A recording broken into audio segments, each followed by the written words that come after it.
I'm calling an emergency board meeting for Thursday at 2 p.m. My sister Elizabeth announced, her voice echoing through the speakerphone in my office. I've secured proxies from Uncle Richard and Aunt Patricia. Combined with my shares, I'll have controlling interest. The first order of business will be restructuring the executive team. She paused for effect before delivering the final blow. You should start clearing out your desk, Daniel. The company needs forward-thinking leadership, not someone content to maintain the status quo. I sat motionless at my desk, surrounded by 40 years of family business history, photographs of my grandfather breaking ground on our first factory, my father signing our biggest distribution deal, me accepting the Industry Innovation Award last year. Elizabeth hadn't set foot in these offices for over 5 years, not since she'd stormed out after our father named me CEO instead of her. Now she was orchestrating a takeover from 2,000 miles away, leveraging family connections and resentments that had simmered for decades. I should have been angry, perhaps even panicked. Instead, I felt an odd sense of calm as I opened my desk drawer and removed a worn leather portfolio, my father's original partnership agreement from 1982, with 3 amendments added over the years. Thursday works for me, I replied evenly, already scanning the document for Section 11.4b, the provision Elizabeth had clearly never bothered to read. I'll make sure the conference room is prepared. As I hung up, my assistant Jennifer appeared in the doorway, her face pale. Daniel, I just overheard. Is Elizabeth really trying to force you out? I nodded, still reviewing the document. She's certainly trying. I looked up, allowing myself the smallest smile. But she didn't do her homework. My name is Daniel Harrington, 42 years old, CEO of Harrington Manufacturing, a family-owned business specializing in precision components for the aerospace and defense industries. We employ 237 people across 3 facilities and generate annual revenue of approximately $78 million. My grandfather started the company in his garage. My father expanded it into a regional powerhouse. And under my leadership for the past 7 years, we've modernized operations and secured contracts with NASA and the Department of Defense. I'm not a flashy executive. I don't make headlines or cultivate a public profile. I believe in methodical planning, careful execution, and leaving nothing to chance. My father used to say I approach business like a chess player, always thinking several moves ahead. It's a characterization I've never disputed, though my sister Elizabeth is my opposite in almost every way. 3 years my senior at 45, she's brilliant, charismatic, and perpetually impatient. Where I see processes that need careful refinement, she sees obstacles to be bulldozed. Where I build consensus through patient discussion, she commands attention and demands action. These qualities made her successful in the venture capital world of San Francisco, where she moved after leaving the family business. They would have made her a disastrous leader for our company, which depends on precision, reliability, and long-term relationships with risk-averse clients who value stability above all. Our father understood this fundamental mismatch between Elizabeth's temperament and the company's needs. When he was diagnosed with aggressive pancreatic cancer 8 years ago, he spent his final months meticulously planning the succession. Elizabeth assumed the role would be hers by virtue of being the eldest and, in her mind, the most qualified.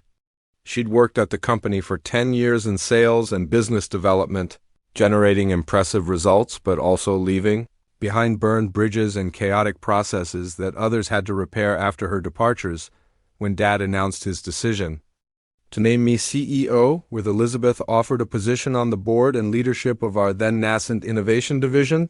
She took it as a personal rejection. The argument that followed was spectacular accusations of favoritism, betrayal, gender bias, and decades-old family grievances aired in the hospital room where our father was literally dying. 2 weeks later, he passed away. Elizabeth attended the funeral but left immediately after, returning to California without speaking to me. She resigned her position via email and sold a portion of her shares to our aunt and uncle, retaining just enough ownership to remain on the board. Though she attended meetings only by proxy, for 7 years we maintained a cold peace. Elizabeth built her career in venture capital, occasionally sending pointed articles about our company's modest growth compared to Silicon Valley startups. I led Harrington Manufacturing through careful modernization, investing in advanced manufacturing technologies, improving our quality control systems, and expanding our client base beyond traditional aerospace into emerging space technology companies. We weren't generating headline-grabbing growth, but we were building sustainable value and security for our employees and shareholders, most of whom were family members with deep emotional ties to the company. The current crisis began 3 weeks ago when our Uncle Richard called to catch up. The conversation seemed innocent enough. Questions about business conditions, challenges we were facing, whether we were considering outside investment. I should have recognized the reconnaissance mission for what it was. Richard had always been closer to Elizabeth, viewing her aggressive style as real business leadership compared to what he considered my overly cautious approach. 1 week later, our quarterly financial reports were distributed to all shareholders. They were solid but unspectacular to 4% revenue growth. Margins maintained despite supply chain pressures, a modest increase in our R&D budget. Apparently this was the opening Elizabeth had been waiting for. She began calling family shareholders, presenting a vision of Harrington Manufacturing as a stagnating company in need of dramatic change. According to my cousin Michael, who remained loyal to me, she described a plan to unlock hidden value through aggressive expansion, acquisition of competitors, and eventually positioning the company for sale to a larger conglomerate. This vision directly contradicted everything my father had built and what I had carefully maintained, a family-owned business committed to quality, employee welfare, and community involvement. But to family members seeing headlines about billion-dollar valuations and overnight tech fortunes, Elizabeth's pitch was seductive. She secured proxy voting agreements from Uncle Richard and Aunt Patricia, who together held 17% of the company. Combined with her own 12%, she would have 29%. Not enough for outright control, but enough to create significant disruption if she could convince even a few minor shareholders to join her cause. Her call announcing the board meeting was intended to catch me off guard, to force me into a defensive position where I would make mistakes. She didn't know that I had anticipated this scenario years ago, back when my father was making succession plans. That was why I had pulled out the original partnership agreement with its subsequent amendments, documents I reviewed annually, precisely to be prepared for moments like this. After ending the call with Elizabeth, I spent 30 minutes carefully reviewing Section 11.4b of the Third Amendment, added by my father just months before his death. The language was clear, though buried in legal terminology that someone as impatient as Elizabeth would likely skip over. Any transfer or delegation of voting rights via proxy must be registered with the corporate secretary no less than 30 days prior to any meeting where said proxy will be exercised, with written notice provided to all shareholders. A simple administrative requirement, but one with profound implications for Elizabeth's hastily organized coup. Her proxies from Richard and Patricia, secured just days ago, would be invalid for Thursday's meeting. This wasn't some technicality I was planning to exploit. It was a deliberate governance mechanism my father had instituted to prevent exactly this kind of rushed power play. He had always believed major decisions required appropriate time for consideration, especially in a family business where emotions could cloud judgment. The 30-day notice requirement ensured that all shareholders had sufficient time to understand the implications of any proposed changes and make informed decisions. Rather than immediately confronting Elizabeth with this information, I spent the rest of the day methodically preparing my response. First, I called our corporate counsel, Marion Webb, who had worked with my father for decades and helped draft the amendments. "She really didn't read it, did she?" Marion said after I explained the situation. "Your father knew exactly what he was doing with that provision. He told me once it was Elizabeth Insurance, protection against her impulsiveness." Next, I contacted our CFO, Trevor Banks, requesting comprehensive performance reports comparing our results not just against previous years but against industry benchmarks and relevant competitors. The numbers told a compelling story.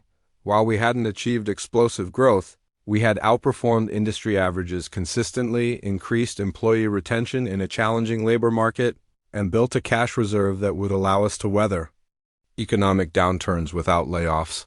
These weren't flashy achievements, but they represented exactly the kind of stable, responsible management that our primary clients valued. Finally, I reached out individually to several key family shareholders, not to lobby for their support, but simply to confirm they would be attending Thursday's meeting. I wanted to ensure maximum participation for what would undoubtedly be a defining moment for our company's future. By Wednesday evening, I had developed a three-part strategy for the meeting. First, I would allow Elizabeth to present her case fully, without interruption. Attempting to prevent her from speaking would only reinforce her narrative of being silenced and disrespected. Second, I would respond with factual, unemotional data demonstrating the company's actual performance against appropriate benchmarks, not the hypergrowth startups Elizabeth preferred as comparisons. Third, only after these substantive discussions would I address the proxy issue, not as a gotcha moment, but as a reminder of the governance structures that protected all shareholders, including Elizabeth herself. Thursday arrived with a palpable tension throughout the office. Board meetings were usually routine affairs held quarterly, with most family members participating remotely. This emergency session brought people physically into our headquarters who hadn't visited in years. Uncle Richard arrived early, avoiding eye contact as he was escorted to the conference room. Aunt Patricia followed shortly after, looking uncomfortable but determined. Cousins, second cousins, and a few elderly relatives who held small ownership stakes trickled in throughout the morning. Elizabeth made her entrance 15 minutes before the scheduled start, striding through the lobby as if she already owned the building. She wore a tailored black suit that screamed Silicon Valley success, flanked by two consultants carrying sleek laptops and presentation materials. "Daniel," she acknowledged coolly when we crossed paths in the hallway, "I hope you're prepared to make this transition dignified." "I'm prepared for a thorough discussion about the company's future," I replied evenly. "That's what Dad would have wanted." Her expression flickered at the mention of our father, a mixture of old pain and defensive anger. "Dad isn't here." And his outdated vision is exactly what's holding Harrington back. At precisely 2 p.m., I called the meeting to order from my position at the head of the conference table. 23 shareholders were present, representing over 90% of the company's ownership, the highest attendance at any board meeting in our history. "Before we begin," I said, "I want to thank everyone for making time for this extraordinary session. As your CEO, I believe in transparency and open discussion, even perhaps especially when we face disagreements about direction." I then turned to Elizabeth. "My sister has called this meeting and has items to present for consideration. Elizabeth, the floor is yours." For the next 40 minutes, Elizabeth delivered a presentation that was impressive in its preparation, if fundamentally flawed in its understanding of our business. She painted a picture of a company falling behind, missing opportunities, and clinging to outdated models. She proposed aggressive expansion, leveraging our assets to acquire smaller competitors, and positioning for eventual acquisition by a larger corporation within 5 years, a move that would, in her words, finally unlock the true value that's been trapped in this family business for too long. Her delivery was polished, her graphics sleek, her numbers chosen selectively to support her narrative. Several older relatives nodded along, dazzled by projections showing potential valuation 3 times our current worth. Uncle Richard looked smugly confident, occasionally glancing my way as if to assess my reaction to what he clearly considered a masterful takeover. When Elizabeth finished, I thanked her for her presentation and began my response. I didn't attack her proposals directly or dismiss her concerns. Instead, I methodically contextualized her selected data points within the complete picture of our industry, our specific market position, and our company values. Elizabeth has presented one possible vision for Harrington Manufacturing, I acknowledged. It's a vision based on certain assumptions about what constitutes success and value. Before we consider dramatic changes to our direction, I believe we should examine those assumptions carefully. I distributed comprehensive performance reports to all attendees, walking them through key metrics that Elizabeth had omitted: our industry-leading employee retention rates, our exceptional quality ratings from aerospace clients, our steady growth in contract size and scope without taking on excessive debt, our perfect safety record in an industry where accidents could be catastrophic. These achievements don't generate headlines, I said, but they've built a company that has provided secure employment for hundreds of families across 3 generations. They've established Harrington as a partner that clients like NASA and Boeing trust implicitly with components that cannot fail. I then addressed Elizabeth's acquisition strategy directly. The companies Elizabeth suggests we target for acquisition have approached us before. We've declined not because we lack vision, but because our due diligence revealed quality control issues that would compromise our reputation with critical clients. In our industry, trust takes decades to build and moments to lose. As I continued presenting factual, measured responses to Elizabeth's proposals, I could see the room's energy shifting.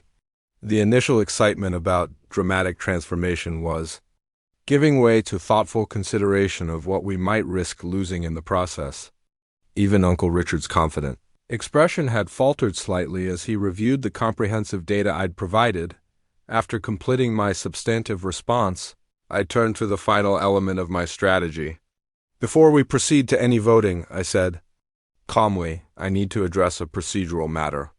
Section 11.4b of our governance documents, amended by our father shortly before his death, requires that proxy voting arrangements be registered at least 30 days before any meeting where they'll be exercised.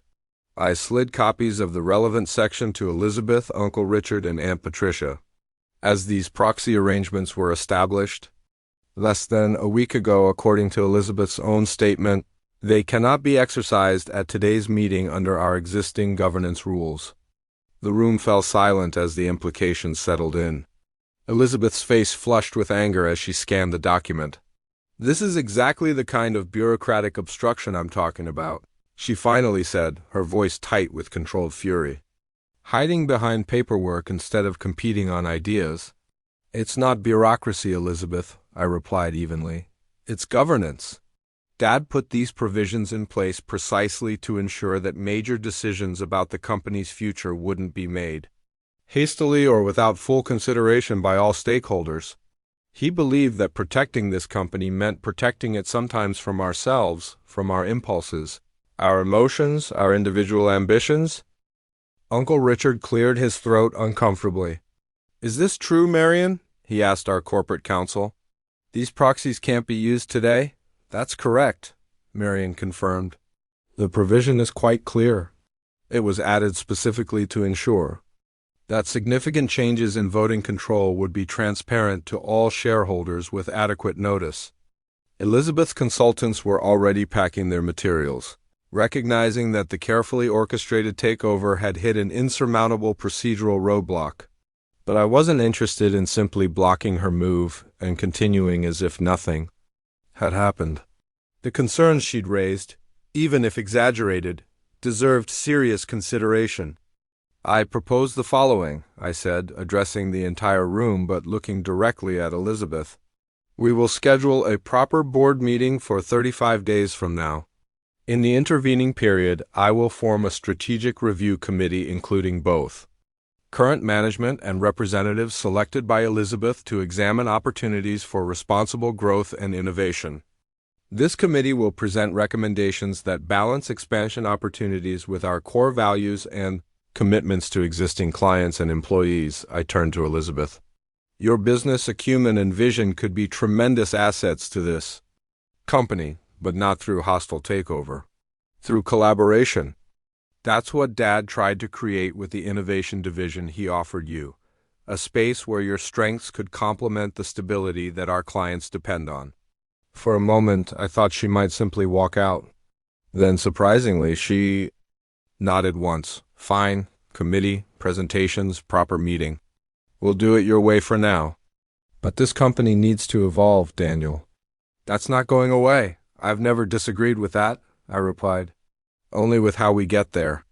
The aftermath of the meeting unfolded more productively than I could have hoped. The Strategic Review Committee, comprising 3 members of my executive team and 3 advisors selected by Elizabeth, engaged in surprisingly constructive discussions.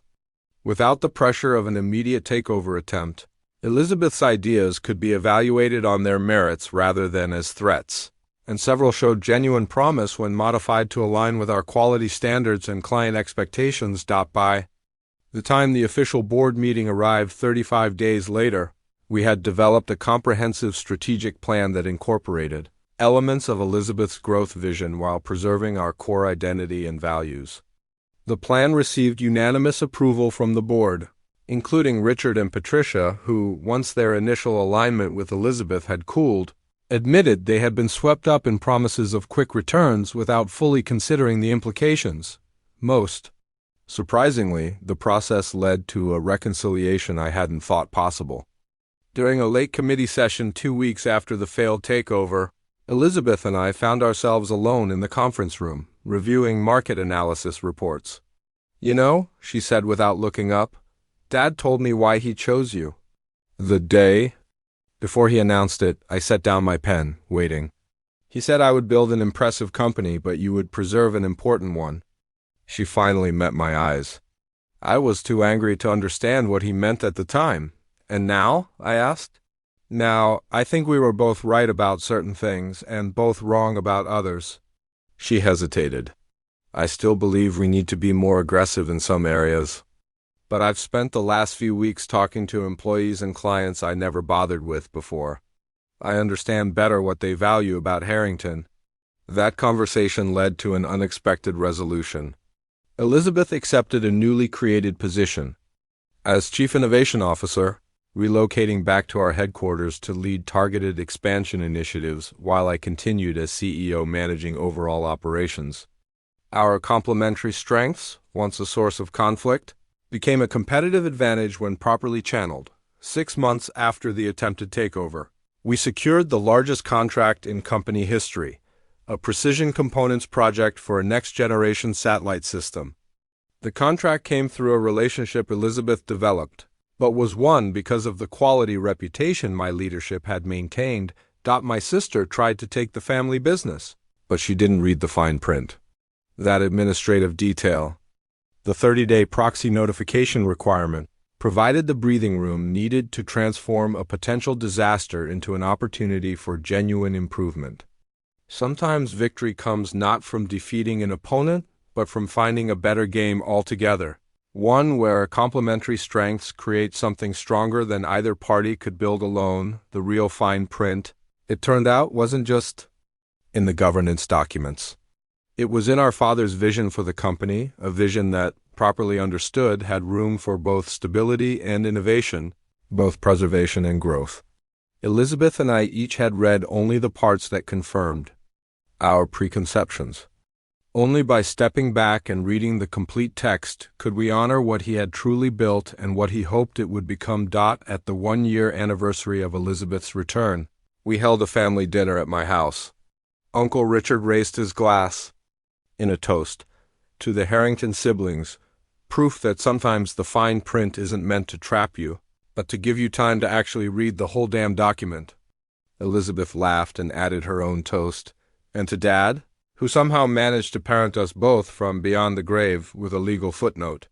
The company continues to evolve, not through dramatic disruption, but through purposeful transformation. Our revenue has increased 17% under the new hybrid leadership model, and employee satisfaction scores remain at industry-leading levels. We've acquired 2 smaller companies after thorough due diligence and launched an innovation lab developing proprietary manufacturing techniques. Most importantly, we've preserved what makes Harrington Manufacturing special, not just its financial performance, but its soul. The trust of clients who know every component we produce is treated as if lives depend on it, because often they do. The loyalty of employees who know their jobs won't be sacrificed for quarterly numbers. The pride of a family whose name stands for something more than profit. My sister tried to take the family business, but didn't read the fine print. In failing, she found something better than a company to control. She found her place within It and I, in defending against her takeover, discovered that some of her criticisms had merit. We both learned that the most important fine print isn't found in legal documents, but in the nuanced legacy passed down through generations. Legacy that, properly understood, had always intended for us to lead together, each according to our strengths.